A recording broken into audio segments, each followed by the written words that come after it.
સયાજી હોસ્પિટલમાં જોય ટ્રેનમાં આવી જતા 4 વર્ષની બાળકીનું મોત નીપજ્યું।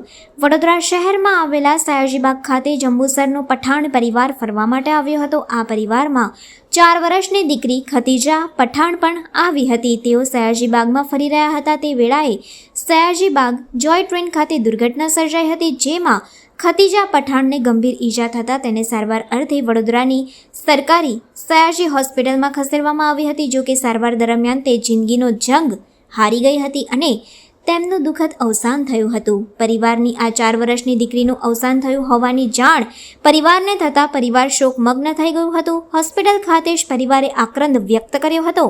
દીકરીના પાર્થિવ દેહને હવે પોસ્ટમોર્ટમ અર્થે ખસેડવામાં આવશે।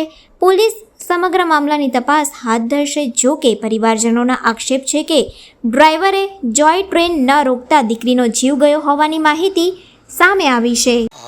મને મેસેજ આવ્યો જોય ટ્રેન જ્યારે રાઉન્ડ ઉપર હતી આપણી, ત્યારે હમણાં સાંજના સમયે રાઉન્ડ ઉપર નીકળી હતી ત્યારે કોઈક છોકરી ચાલુ ટ્રેનમાં ચઢવા ગઈ હતી, તો એનો પગ સ્લીપ થઈ ગયો અને એ પડી છે એવી મને મેસેજ મળ્યા। એટલે તાત્કાલિક હું ત્યાં આગળ ગયો હતો અને ત્યાંથી 108 કંઈક આવી હતી અને એમાં એ છોકરીને હોસ્પિટલ લઈ ગયા છે એવી માહિતી મારી જોડે પ્રાથમિક મળી છે મને।